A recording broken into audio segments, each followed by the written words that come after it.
Hey, what's going on, y'all? You tuned into the Sports Talk with Big Sarge podcast. I'm your host, Big Sarge, coming to you live from San Diego, California. California, no time to party. California. Hey, listen, let me tell you something. Last week I was in LA. And LA is cool. I'm not gonna even lie. Los Angeles is really cool. I got a chance to see, the Marathon store where, rest in peace, Nipsey Hussle. I seen a store that he owns in that area. So that was cool. But San Diego is a whole different animal. I love San Diego. For the last 2 mornings, I've gotten up and worked out like right along the water. Right, I've been jogging right along the water, walking up and down the stairs and things like that. The closest I've ever been to yachts. Like I've seen these yachts out there that are like amazing. Like I loved them. I was like, wow. I was like, hey, can I touch one? And they was like, no, you can't. You can't get this hat right. No, you can't touch one. So I was like, it's cool. But got closest I've ever gotten to a Navy ship. Side note, hey, I don't think I've ever divulged this information to you all, but I'm going to tell you right now. I have this fear of large statues. I mean, like, for those of you all who are familiar with the Sam Houston statue that sits off of 45 when you're leaving out of Houston, headed towards Dallas, like right in between Houston and Huntsville, there's a huge statue of Sam Houston. And I flip at the bird every time I see it, but that's another story for another time. I'll tell you why I shoot the finger to the Sam Houston statue. That's another story for another time. But the statues, like, they scare me only because I'm thinking to myself, what if they come alive? I've watched entirely too many movies. It's like, what if these statues come alive and then they start tearing up something? So down near where I guess there's historical Navy ship, they have the huge statue of, some of y'all are familiar with the Navy, the sailor coming home and kissing I don't even know where they were. Was it after Pearl Harbor? Well, he kissed the nurse. When they have a huge statue of that. So I'm walking down and it's right there. I didn't have no clue, so I seen it. So I was talking to my boy on the phone and he was like, man, what you do if that statue came alive and started chasing you? You know he gonna catch you. I was like, no, because once he gets to moving, I'm gonna swing around, double back. It's gonna take him a long time to stop and turn back around and try to get me. And then I'm out. Like, I don't even know why somebody would even have a plan to get away from a statue, but I do. I got a whole plan mapped out. So listen, if we're ever anywhere and there's a statue that comes to life, like Ghostbusters or something, like Stay Puft Marshmallow Man, and you need to get away, Big Sarge gotcha. Follow me. In the immortal words of the great Negro poet, Cedric the Entertainer, we don't need no run coordinator. We don't need no directions. We just run. Speaking of runs, most of you all know why I'm here, right?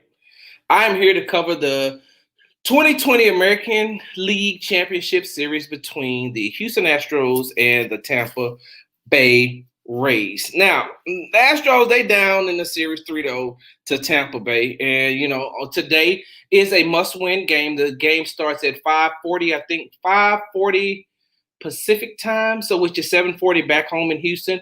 But the Astros are down 3-0.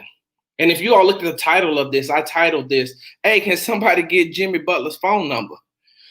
Because what Jimmy Butler did against the Lakers in Game 5 is what the Astros need to do today to stay alive.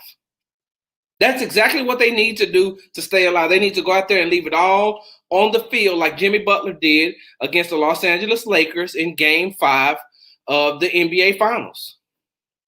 Like Jimmy Butler gave his all. And I mean, come on now. Now here's where the arrogance kicks in, and this is where my true Texans heart pumps everything arrogance and sarcastically things.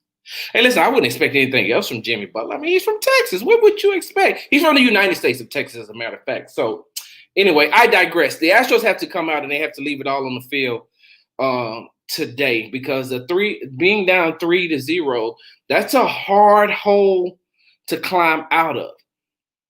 And the thing is, and no disrespect to any of the Tampa Bay Rays players, their organization, or their fans, or their fan base, no disrespect to any of them. But if you're watching the games, you can clearly see that the Astros are the better team.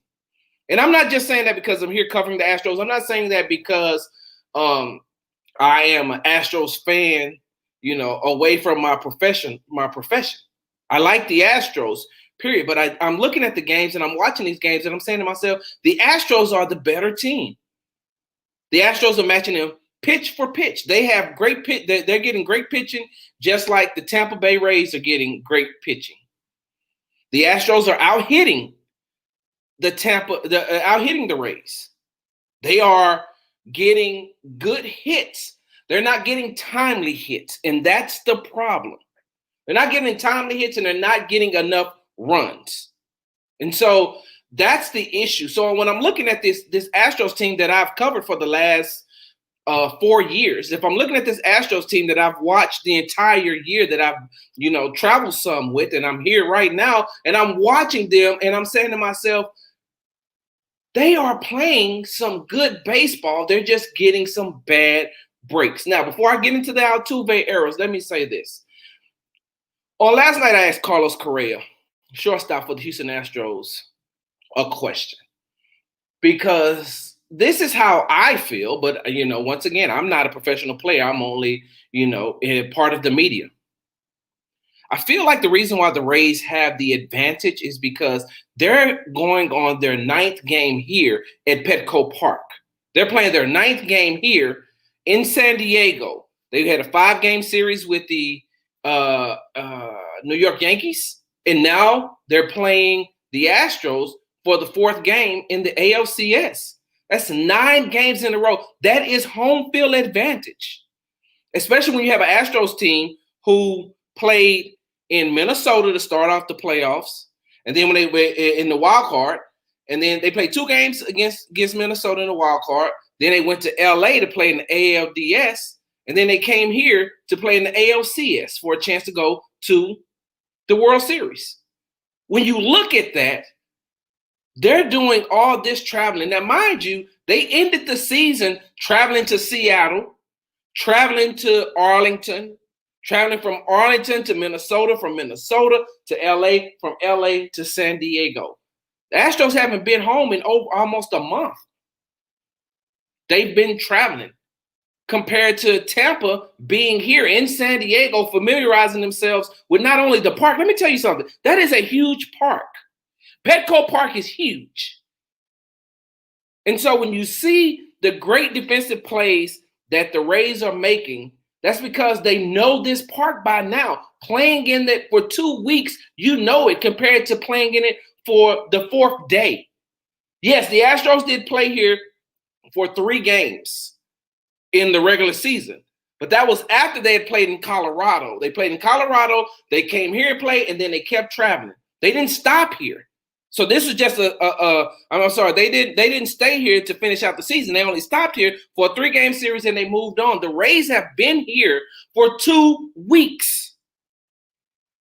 That's why you see the great position. And that's the same. What Carlos Correa said last night was, we're just playing against a great defensive team. And I get it. I understand. They are a great defensive team. But by the same token, when you familiarize yourself with a certain area, when you familiarize yourself with a certain ballpark and you know exactly where to be, those hits that the Astros the contact that the Astros are making would be hits in other places. But the fact that the Rays know the lay of the land, that makes a huge difference. So the Astros got the pitching. The Astros are getting the hitting. They're just not getting the runs. And then now we have to get to the Altuve errors. I'm not gonna even lie to you. I'm surprised. I am. I'm not gonna even lie to you. I'm surprised by the errors that Jose Altuve is making. I am. I've never, ever seen a future Hall of Famer like Jose Altuve, I've never seen something that I've witnessed in the last 2 games. And I will say this. Side note, listen, let me tell y'all why the Jose Altuve eras don't bother me none. Because I'm a Cowboys fan. You see what my hat says? It says America's team. So I'm a Cowboys fan. I've lived through the Tony Romo era. I've lived through costly mistakes. I have watched over and over and over again. I watched that Seattle playoff game where Tony Romo botched the snap on the hole and they lost. I've seen over and over a plethora of times where Tony Romo has the ball in the 4th quarter, going to win the game, and he makes a mistake. So the Altuve errors don't bother me only because of what Altuve has done in the past, and I'm a Cowboys fan. I have watched Tony Romo. Now, don't get me wrong. I like Romo. I do. But my heart has been broken a lot by Tony Romo. So if I can deal with that, I damn sure can deal with the Altuve errors. It's just rare to see. It's rare to see a second baseman who plays the game like Jose Altuve plays to end up like that. And I'm going to say this before I get to what I really want to talk about. Let me say this. Lance McCullers Jr., who pitched an outstanding game 2, came in the Zoom press conference. He said, Altuve made errors. This guy's a leader for us. He made an error, but it's on me too to pick him up. Because he made that error, then I made a bad pitch. So I should have been able to pick him up, which is the exact same thing I said last night. Altuve made the error. They should have had the double play. They should have got out. Even Carlos Correa said that he should have picked that up. He said 9 times out of 10, I grabbed that double play. It's gone. It just didn't happen on last night. But then you have the relievers come in who's supposed to stop the bleeding, and they give up runs. So, yes, Jose Altuve did make mistakes. Yes, his mistakes caused the bullpen to have to come in, but the bullpen also, the relievers should have came in and they could have done a better job. They could have done a better job of stopping the bleeding.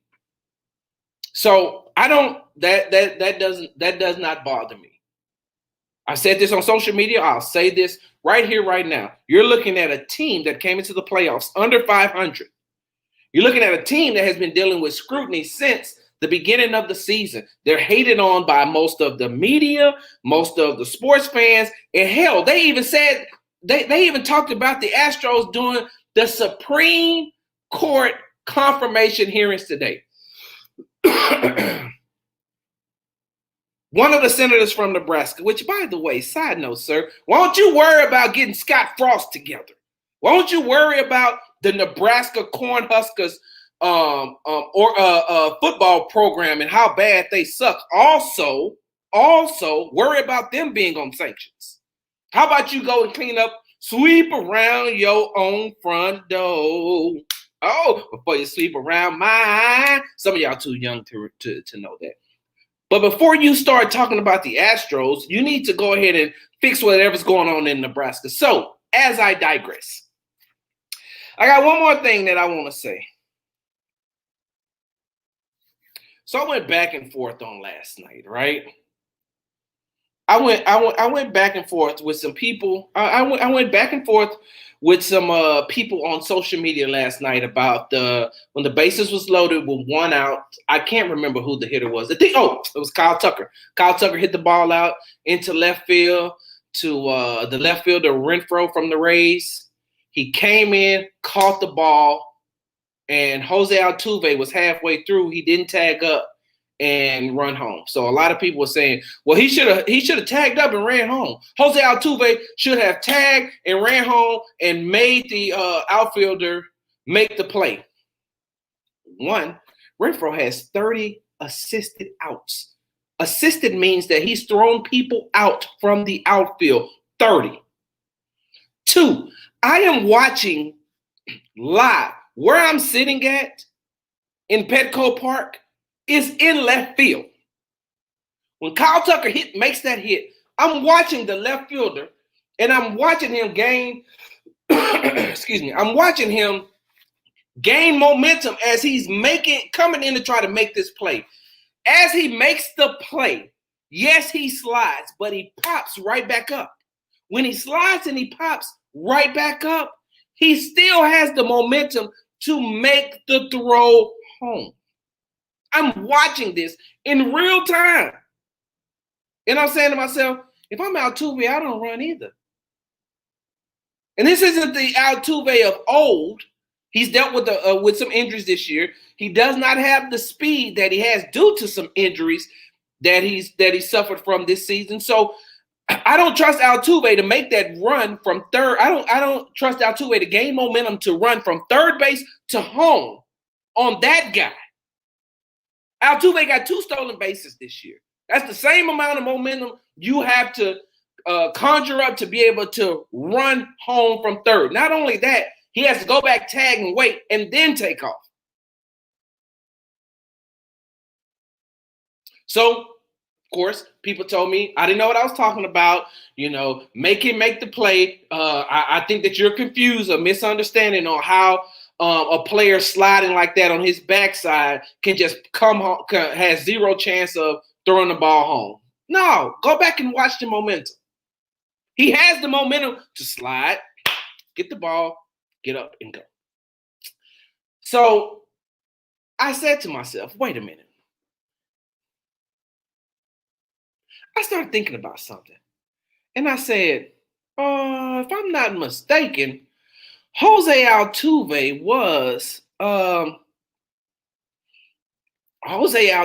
did participate in a game last year where he kind of watched the same thing happen, right? Kind of, right? Let's watch the best 38 seconds that you're going to see in your entire day.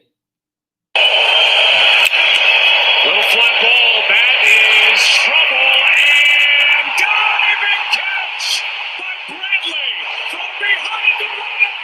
One of the best double plays in ALCS history.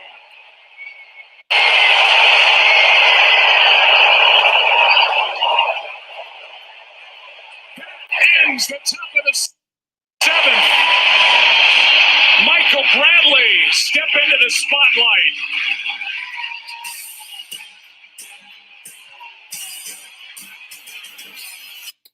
Who else remembers that? The Hansons are ready to get away. Who else remembers that play? Who else remembers that play in the Game 6 of the American League Championship Series on last year, where Michael Brantley made that play to throw out Aaron Judge right in front of Jose Altuve? So you don't think that Jose Altuve probably was like, I'm not going to make the final out. I've already made these errors, right? Even though I got the only at that point, I think he had it was 2 runs because Michael Brantley had hit a solo home run, but he had he had a run for the Astros by hitting a first inning solo home run, and then he made the errors, which is the second game in a row. You think that he's going to take the chance on running home to get out? You all just watched the highlight from Game 6 of 2019 of the ALCS where Michael Brantley made one hell of a catch, popped up, and threw Aaron Judge out at first base, which is the exact same thing that probably would have happened on last night, in my opinion, which is the exact same thing. Hunter Renfroe had the momentum, caught it, popped right back up. No, I don't have COVID. I just need something to drink. But I don't blame Altuve for not tagging up and running. I don't blame Altuve for not doing, for not making the final out of what could have been the final out. You give the next batter an opportunity and a chance. The ball was not hit deep enough. If the ball would have been hit just a tad bit deeper, he would have been able to make it. But it was not. So I don't know what else y'all wanted him to do. Hey, look, we're about to take a break. When we come back, I'm going to tell you how Booger. That's funny too. I'm going to tell you how Booger McFarland is actually kind of right about Andy Dalton. We'll be back.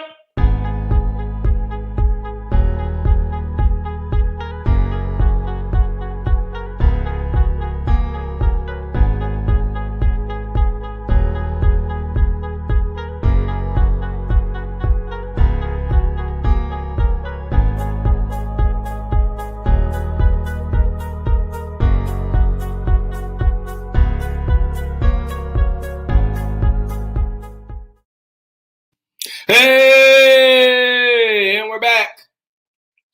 You tune in to Sports Talk with Big Sarge Podcast. I'm your host, Big Sarge. Follow me, Big Sarge Sports with the Z on the Twitter and Instagram. And if you're watching me on Facebook, it's just Brian Beerfield. I know, right? Beerfield. That's all.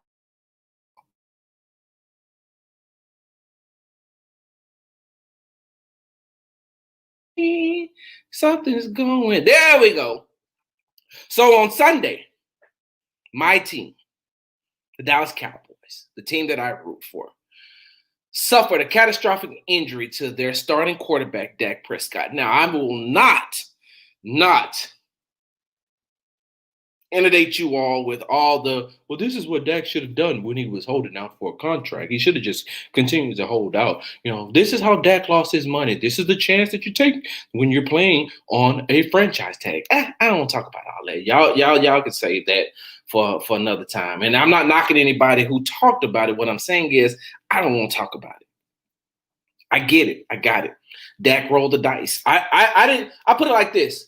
Dak and Zeke are two totally different people. Let me tell you a quick story real quick. On last year, when the Dallas Cowboys and the Houston Texans played, right? Everybody knows this is before Amari Cooper came to the Dallas Cowboys. The Cowboys lost to the Texans. In the locker room, Zeke was standing there. Dak was in the back.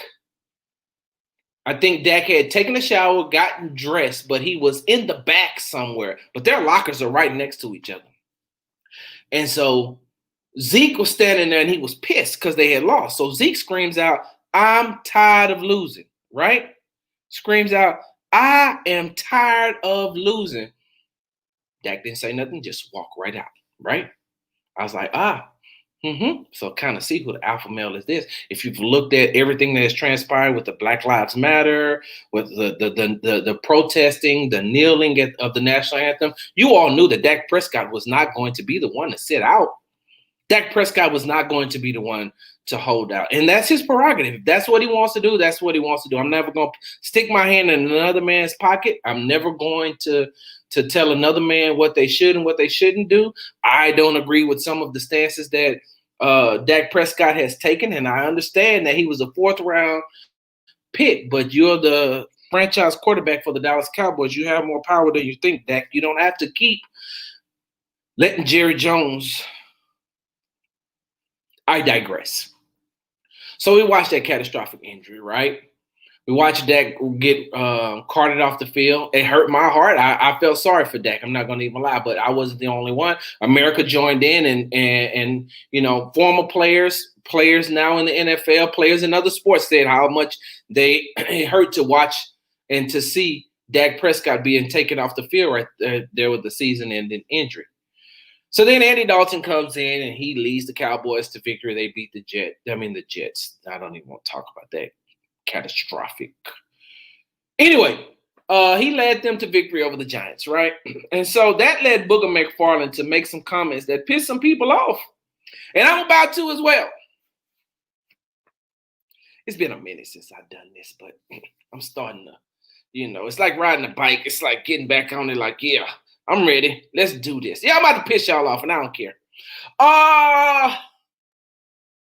Booger's kind of right.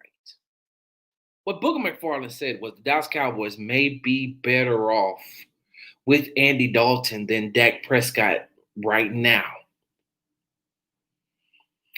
Booger has a point. Booger has a strong point. Is Andy Dalton the future? Hell no. Andy Dalton is not the future of the Dallas Cowboys. Dak Prescott is the future of the Dallas Cowboys. injury may cause Dak to sit back and take a look at himself. As an avid Dallas Cowboys fan that has watched the Cowboys for as long as I can remember, I was born in 1972, so I probably wasn't aware of everything that was going on till probably about 1974. So I've been watching the Dallas Cowboys from 1974 to 2020. I am a huge Dallas Cowboys fan. That's my team. That's who I root for. I watch them every Sunday. Win, lose, or draw, I'm going to watch the Cowboys. I'm going to root for the Cowboys. Let's do it. What Booger said was they may be better off right now with Andy Dalton than they are with Dak Prescott. And I'm going to tell you why I agree with what he's saying. For the last 4 years, one thing that has plagued Dak Prescott has been his accuracy. He is very athletic. He is very talented, but he's very inaccurate in certain situations.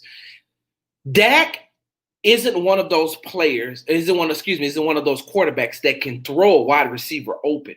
What Dak does is you got to be open or like running right. You got to go to the open spot where he can see you open and he's going to throw you the ball.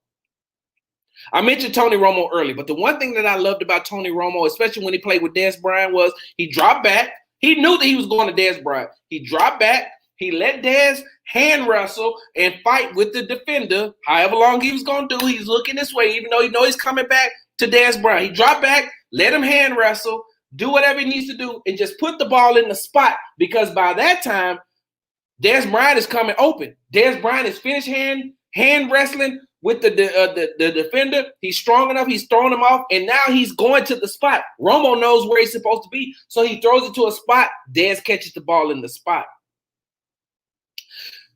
I want you to go back and I want you to look at some of the games that Dak Prescott and Michael Gallup have played together. Michael Gallup is a very, very good wide receiver. He doesn't get to utilize his talent and his skill a lot with Dak Prescott. Either Dak Prescott overthrows him or he underthrows him. But he never really makes real accurate throws to Michael Gallup. Dak is really good with CeeDee Lamb because CeeDee Lamb is right there in this intermediate. I can see him. Bam, bam, let me get him here. Bam, let me get him here. He has a lot of issues throwing to Amari Cooper. Accuracy issues. Dak has had accuracy issues for a very long time, which is why I can't understand why he can't get with a quarterback like a Tony Romo or somebody, Quincy Avery, to work with him on his accuracy issues. He has a huge arm. He can get the ball down the field. He can't get the ball down the field accurately. You know, the one thing Andy Dalton has working for him, Andy Dalton is accurate. He does not have athletic skills. So for him not to have the athletic skills that he needs, what does he do?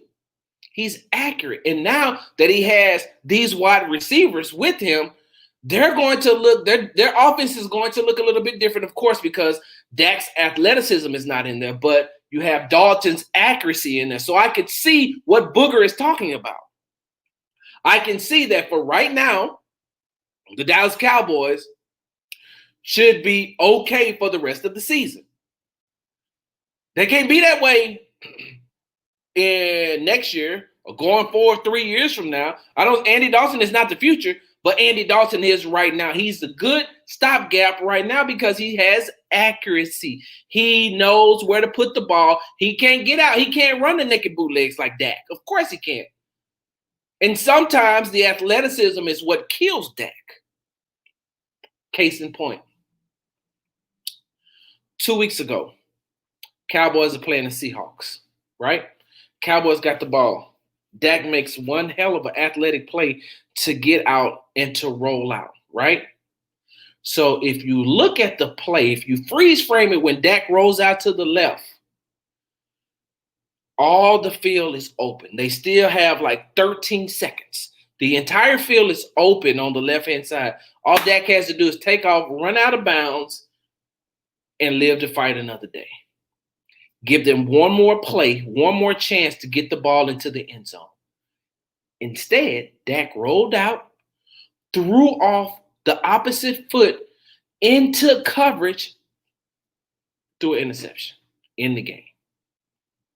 Andy Dalton not doing that because Andy Dalton is like, first of all, for him to get away like that, that's going to be a miracle. Second thing is, it's too many players in one area, one spot, and I don't know what Dak was looking at trying to fit that into that spot. But his athleticism got him to that point, and then he made a mistake. Andy Dalton is going to make mistakes, of course. I mean, we watched him make mistakes with the Cincinnati Bengals, but by the same token, he is accurate, and he's more accurate than Dak Prescott. I'm willing to go on record by saying that Andy Dalton is a better passer than Dak Prescott is right now. I'm willing to say that. The issue that the Cowboys are going to run up against is they have a bad offensive line. Both of their starting tackles are out. Their starting center is out for the year. They have a bad offensive line. They have a bad defense. So that's an issue that they're going to deal with. Zeke is going to benefit from the fact that Andy Dalton is more accurate than Dak Prescott is because they're going to be able to keep the ball moving forward. He's going to get a lot of first downs. I'm going to tell you that right now. Andy Dalton is going to get a lot of first downs and keep the ball moving for the Dallas Cowboys. That's the one thing that Jerry Jones did right outside of drafting CeeDee Lamb. He went out and got a good backup quarterback. So what Booger said is, I got to go with him. I got to agree with him only because Andy Dalton is way, way, way more accurate than Dakota. But is it Rain Dakota or Dakota Rain? I used to know it because I used to call him out like it was no other. We'll be back.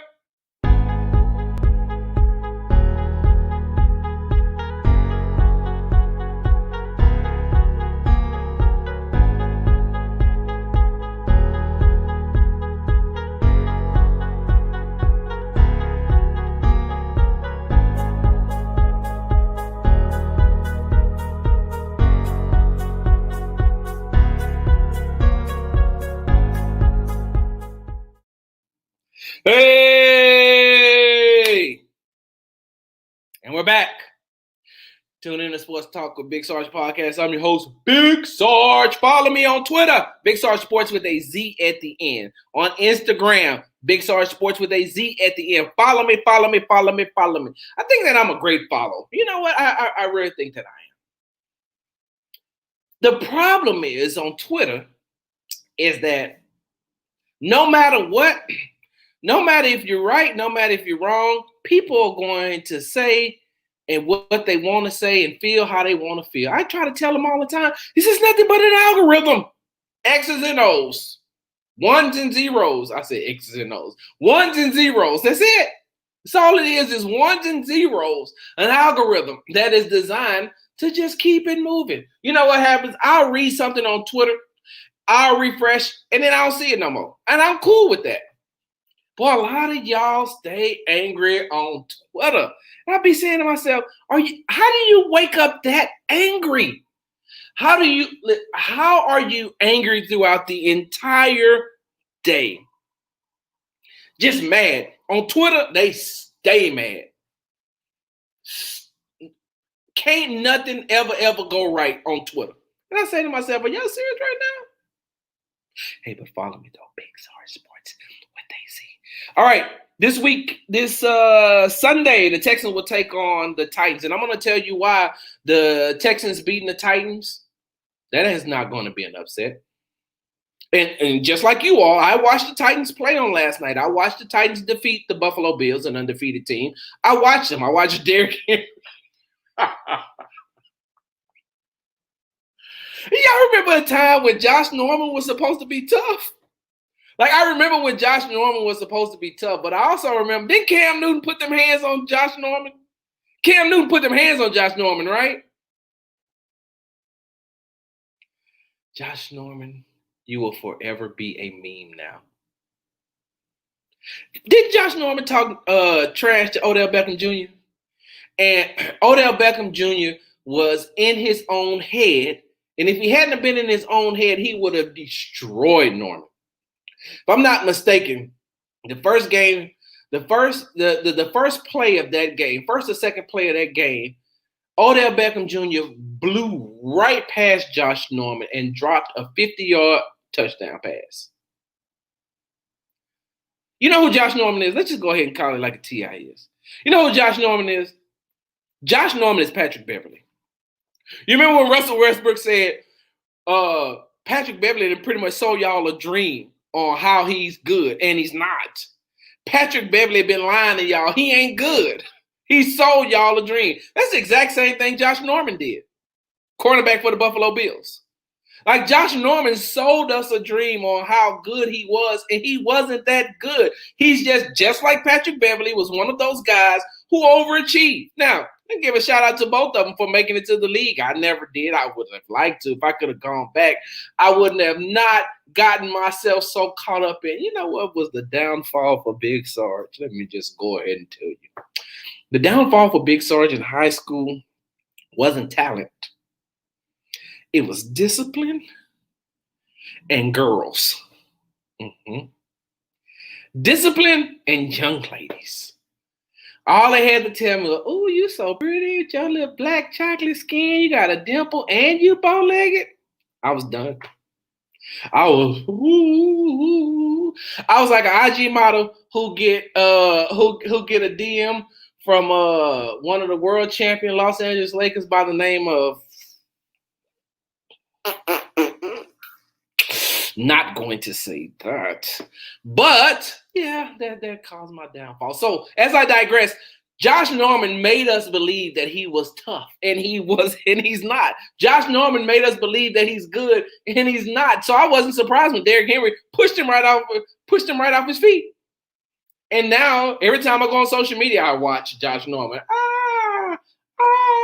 Now, this weekend when the Texans beat the Titans, it won't be an upset. It'll just be the Texans actually coming into their natural form. They've gotten rid of Bill O'Brien. They have a whole new culture in their locker room. They are giving Deshaun Watson more autonomy to run the offensive plays in which he likes. They're giving him more control over the offense, which is something he should have had for the last 2 years. Even though they lost Benardrick McKinney, their linebacker, Tyrell Adams is going to step in. Just like I think he had 13 tackles this past Sunday. So he's going to step right in. They're going to have a hard time stopping Derrick Henry because they do give up a lot of rush yards. I think last week was the first time that they didn't give up 100 yards rushing in a game. They held Jacksonville to 75. They held Jacksonville to 75 yards. So it's going to be tough. That rushing game is going to be tough. But if they can contain Derrick Henry, they definitely can beat the Titans because I don't trust Tannehill. I do not trust Ryan Tannehill to be able to continue to win games. And with Romeo Crennel now back on the sidelines, along with new defensive coordinator Anthony Weaver, they're going to put together a game plan on the defensive side of the ball to make, if Tannehill's going to beat him, he's going to have to beat them with his arm. Because I know they're going to put a plan in place to stop Derrick Henry from rushing the ball like he does. I got the Texans winning. I have the Texans beating the Tennessee Titans. And it's not an upset. It's not. Even though the Texans started off 0-4 this year, 0-4, right? Yeah, they're week 6. 0-4, they're 1-4 now. I still have them winning the division. I do. Let me tell you why I have the Texans winning the division right quick before I move on. One, the Indianapolis Colts.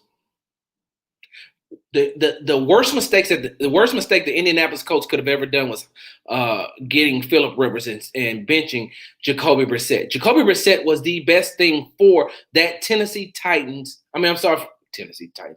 Jacoby Brissett was the best thing for the Indianapolis Colts, not Phillip Rivers. He's not mobile. He does not have a strong arm anymore. He pushes the ball through, and he's not accurate. That's the worst thing they could have done. And he's not a great leader. So I don't know why they brought him into that organization that was on the rise. You could work with Jacoby Brissett to get him to do what it is you want him to do. But bringing Phillip Rivers in there, knock down the Indianapolis Colts. The Jacksonville Jaguars are who they are. No ifs, ands, or buts about it. Tennessee will be the opposition, the toughest opposition for the Houston Texans. And as long as the Texans go 1-1, which I think that they will, as long as they split with the Tennessee Titans, they should be in a good position to win the division. I'm calling it right now. The Houston Texans will win the AFC South again. They're going to get on a roll. Once they can get this offense down the way that Deshaun Watson actually wants it, they're going to be good. And I think that this Sunday, you'll see a repeat performance. I mean, Deshaun Watson has 300 yards passing in the last 2 weeks. Nothing's going to stop that this week. The Tennessee Titans don't have a great defense. They have a good defense. I'm curious to see what this Jadeveon Clowney versus Titus Howard matchup is going to be like, because there's no possible way that they're going to keep there's no possible way they're going to switch Jadeveon over to in front of Laramie Tunsil. That is, you lose. Mike Vrabel ain't that dumb. Mike Vrabel is not dumb enough to say, yeah, let's stick Jadeveon over here in front of Laramie Tunsil. You totally took him out of the play. And I like Jadeveon Clowney. I'm a Jadeveon Clowney fan. But Laramie Tunsil is a whole different animal and a beast on that left side. You're not going to beat him like that. So I'm thinking that they're going to keep Jadeveon Clowney on the right side going up against Titus Howard. And I want to see what that's going to be like. It's not an upset. It's just the every year thing. They're going to beat the Titans. We'll be back.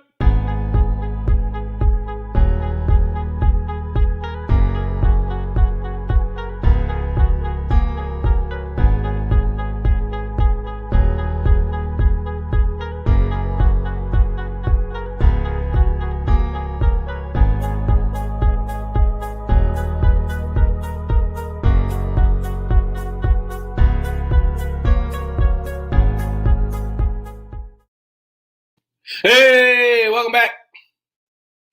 You're tuning into the Sports Talk with Big Sarge podcast. I'm your host, Big Sarge. Hey, listen, before I move on, I got a couple of things I want to knock out here right quick. One, hey, shout out to the Los Angeles Lakers. Even though I'm not a Lakers fan, shout out to you all for winning the 2020 NBA Finals. Y'all champion, the bubble wrap champions, whatever you want to call them. Listen, bump all that. Let's get to the most important thing. One, shout out to the GOAT. The greatest of all time to ever touch a basketball court, in my opinion. Big Sarge's greatest of all time is LeBron James. LeBron James. My greatest of all time. Ain't got to be yours. I don't care who yours is. LeBron is mine. And that's all that I care about. I wouldn't give a damn if you had Oscar Robertson, Pistol Pete. You can have Pete Chilcutt. For all I care, I don't care who your greatest of all time is when it comes to the NBA. I don't care who yours is, and I don't care if you like mine or not. I don't care. It's for me. I didn't pick a greatest of all time to satisfy nobody but me. The things that I look for, the things that I like is the things that I look for, the things that I like in the greatest of all time. LeBron James possesses all of those. He may not for you. And that's okay. Two things can be true. He can be my GOAT and not be yours. Some of you all have Michael Jordan. Some of you all have Kobe Bryant. Some of you all have Kareem Abdul-Jabbar. Some of you all have Bill Russell. Whoever you have, it's okay. It's on you. It's yours. But for me and my house, the greatest of all time is the King, LeBron James. Some of y'all are making a huge issue out of him saying, give me my damn respect. Say it 2 times, LeBron. Hell, make a video, make a song. Get with Big Sean, Lil Wayne, The Baby, get with all them and make a song about give me my damn respect. Who cares what everybody else thinks? If the man doesn't feel like he's getting his respect, then he deserves his respect. Give him his respect. I do. LeBron James is the greatest of all time for me. And there's a lot of intangibles that I have that I look for that he has over over Michael Jordan and over Kobe Bryant. May he rest in peace. He's just mine. So, shout out to the Los Angeles Lakers. Shout out to LeBron James. I gotta ask this though. Who in the hell told Alex Caruso to come to the Zoom conference call, the finals press conference with no damn shirt on? You see what happens when you let J.R. Smith on your team? When you let J.R. Smith on your team and Dion Waiters,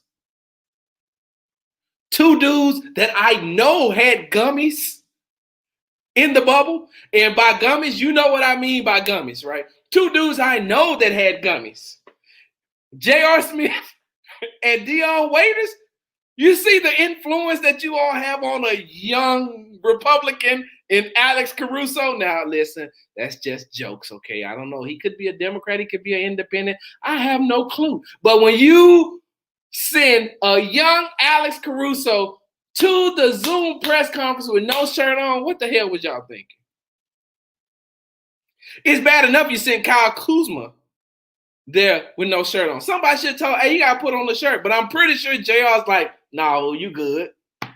You're good. I ain't got one on. You see, I ain't got one on, so you shouldn't have one on either.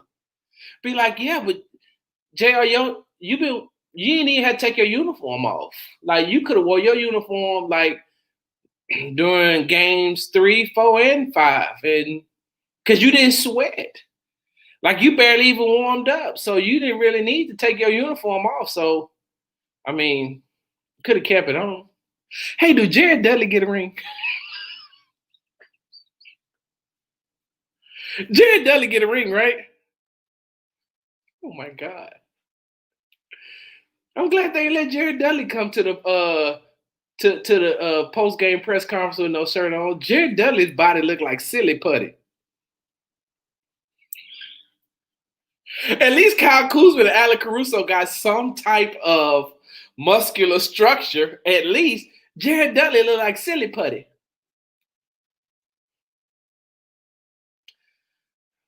I wonder if they probably didn't let Dwight Howard come to the press conference because he'd have probably came naked. Don't Dwight Howard seem like the kind of person like, listen, I'm comfortable in my natural habitat. If it bothers you or disturbs you, you can just leave. But I feel comfortable. Seems like he would have that Dennis Rodman mindset, right? Like, I could see Dennis Rodman coming to a press conference naked. Like, what's up? I could see Dwight Howard coming to a press conference naked too. Like, what's up? Y'all good? You good? And I like Dwight Howard. He's cool. I digress. Shout out to the Los Angeles Lakers. All right. I got to get ready to get up out of here. I got to get ready for this game. Oh, Lord Jesus. Yeah, I got to get ready to head down to Game 4 of the American League Championship Series between the Houston Astros and the Tampa Bay Rays at Petco Park here in sunny San Diego, California. But y'all know how we do it before we go. It's been a minute, y'all. It's been a minute. All my Vietnam veterans, welcome home. Germany, good night. All my active duty military personnel that's downrange, good night. It is now time for Big Sergeant's Article 15.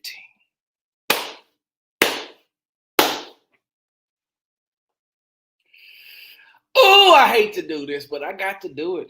It wouldn't be me if I ain't do it. I got to do it, y'all. Ice Cube, come get this work.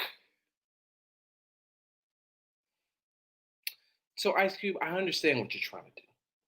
I understand that this, what was it, a platinum package, a gold package, a cubic zirconia package, whatever package it is that you were trying to put together for African Americans that you presented to the Democrats and the Republicans. I understand what you're trying to do. I understand what you're trying to do to uplift African Americans. I understand what you're trying to do to uplift Black people. I understand what you're trying to do to improve the socioeconomic standards of African Americans, the financial stability of African Americans. I understand you're trying to help African Americans gain generational wealth like you have so that we can help a community. I get all that, Ice Cube, and I'm all for it. I'm all for all the things that you want to do. I get it. I got it. Wrong time, brother. It is the wrong time to be trying to talk to any political party about doing those things for African Americans. Most of the people that are going to vote, most of the Black people that are going to vote, Ice Cube, have their minds already made up. So you going to these political parties don't mean nothing to us. Don't mean nothing to them. People are going to vote their interest. They already have it set in their mind. Some of them, early voters, have already done it. So what the plan and the package that you put together is saying that you presented it to the Democrats and they said, call us back after the elections, and the Republicans, and they said, oh yeah, we can work with that. Let's just tweak it a little bit. It's nothing but empty promises, Ice Cube. And you are too smart to have fallen for that trick. They are now using you as a political ploy on the Republican side of the House. I am not affiliated with any political party. So what I'm saying right here, right now, I don't have an agenda. I just want to talk strictly to you and tell you that it was the wrong time to listen to empty promises. This is election season. They're going to tell you any and everything you want to hear. The Democrats told you, hey, call us back after the elections so we can actually see what we can do. We may not be able to say yes to these things and we can't get them done and make you all promises and say, well, this is what we're going to do, but we don't have the power to be able to do it. That's why they told you to call them back. Now, somebody made a great point on Facebook earlier about the Democrats been giving empty promises for a long time just to get the African-American vote. I agree with that. I'm 110% behind that. And don't think that I forgot that I still have a podcast, my Attention to Orders podcast to do on how I blame all of this on the Black church. We're going to get back to that a little bit later on. But so the Democrats told you to call them back because they don't know if they're going to have the power to agree to what you want. The Republicans say, oh yeah, bring it to us. We'll tweak it and use it as a black package to get the Black vote. And then once we get the Black vote, then we'll just be like, nah, we're good. Neither one of those can come through with anything right now, Ice Cube. Turn your TV on. While many Americans are suffering from COVID-19 related issues as far as no jobs, about to lose their houses, can't afford to pay for the basic necessity, while American citizens are suffering, the President of the United States say, don't y'all do a damn thing until you push my Supreme Court nominee through. Until you finish these confirmation hearings to get her on the Supreme Court, I ain't signing nothing. Don't send me nothing. And y'all better not do a damn thing. So what do you think going to them, talking to them about pushing this agenda for this package that you have? You look at that package and you say, okay, this is what we want, and you'll get the Black vote, or I can sell this to the Black people and we can get you to vote if you make us the promise. Of course they're going to make you the promise.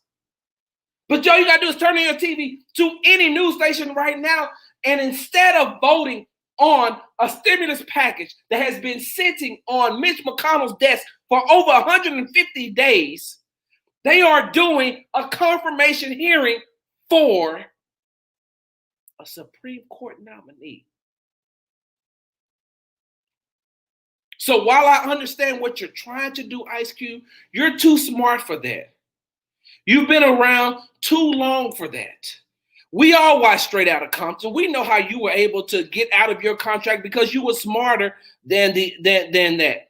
You were smarter than allowing them to use you like that. But now, in the midst of election season, in the midst of everything that's going on, you allowed them to sell you some empty promises.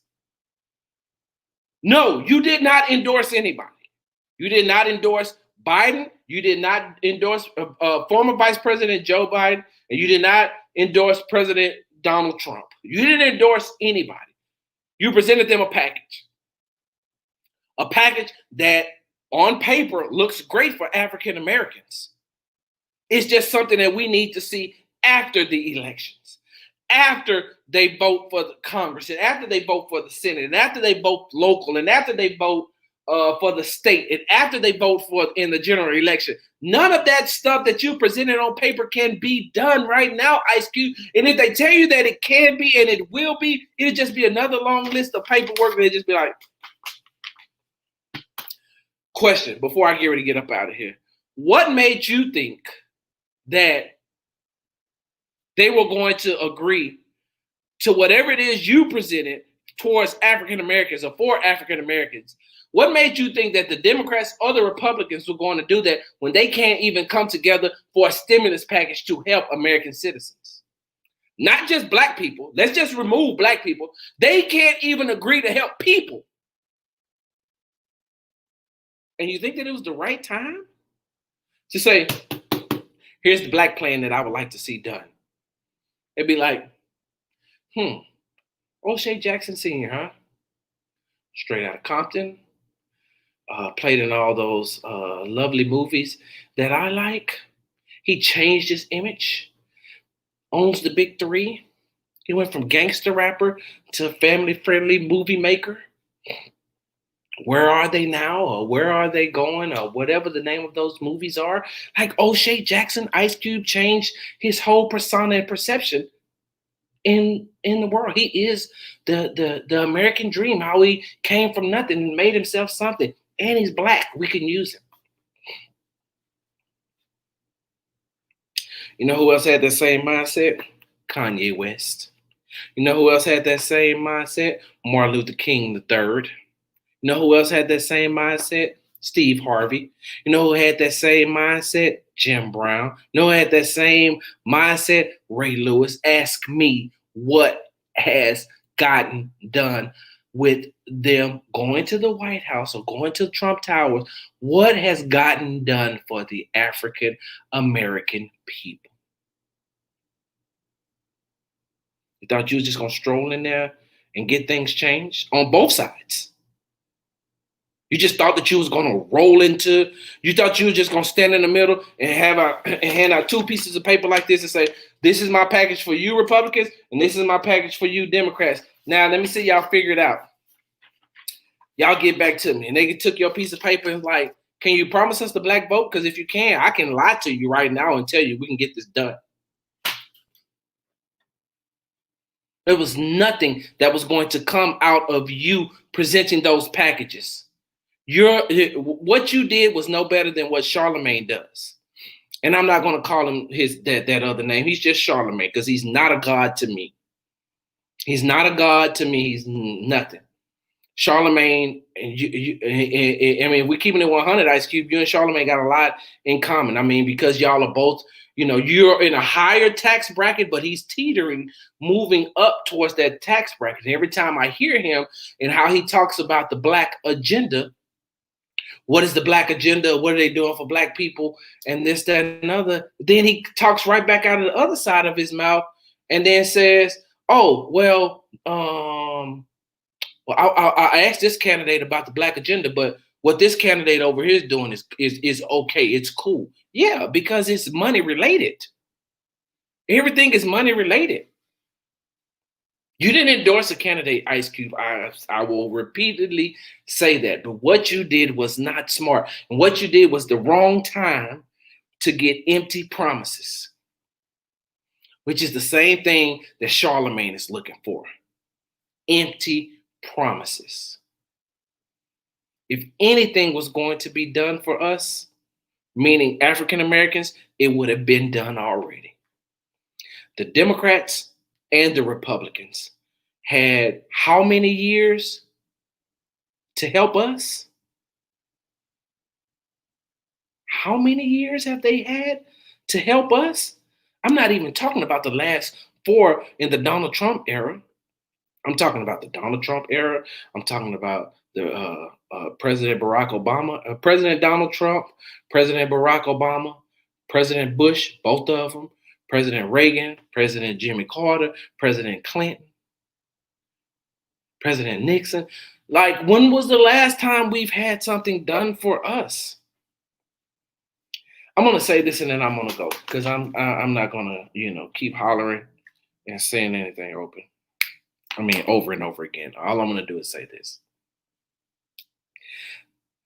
Next time you want to present something to the Republicans, and the next time you want to present something to the Democrats and get empty promises, let's ask them when they're going to abolish the Voting Rights Act and make it permanent for African Americans to legally vote without a law being on the book saying that we have to. How about that? How about you get that for us first, Ice Cube? How about you get the Voting Rights Act of 1965 abolished? Not on the record for 25 years so it'll come back up, because it's still on the record. It still has to be voted on too. How about we get those? How about the next time you want empty promises? How about you talk about voter suppression?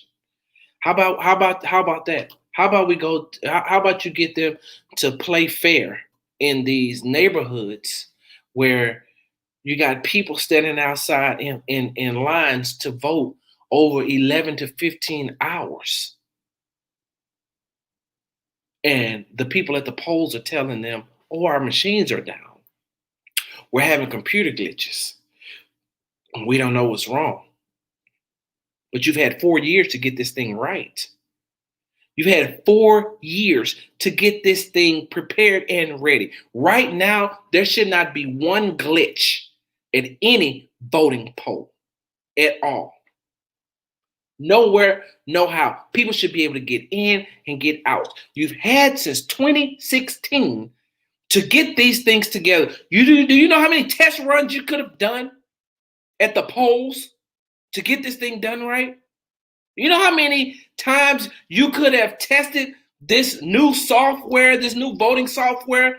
4 years. And we're still going through the exact same thing. You know what? Hell, they might as well give us the goddamn jelly bean test. You remember that? You remember they used to have a jar for black people? They say, if you can guess how many, if you can give me the accurate amount of jelly beans in this jar, we'll let you vote. Or, oh, well, we got a voting poll test. If you can pass this test, then you can vote. Yeah, but the other people just walk up and vote with no problems. You know, the people over in the suburbs, they ain't got no issues with their voting polls. They voting machines. Ain't nothing wrong with their polling stations. Ain't nothing wrong over there. Ain't nobody cutting no cord over there. How come always in the lower income areas, it's always we get the worst equipment? How come we always get the bad software? How come they'll never do that over there? Now, I'm from Texas, so let me just go ahead and put it like this. And for those of y'all who listen outside of Texas, you know, you can apply this to any area in your neck of the woods. How come when I go to Third Ward, I got issues, but when I go out to the Woodlands, no issues? How come when I'm over in Fifth Ward, y'all saying that everything is messed up, but then if I go out to the further parts of Sugarland, a little bit farther out, I ain't got no problem out there. Get that stuff for us, Ice Cube. Get that for us. Get them to agree on that on paper. Get them to agree to that on paper that they're going to stop voter suppression, and then I'll be good. I think everybody else will be good too. I gotta get ready to go, y'all. I'm out.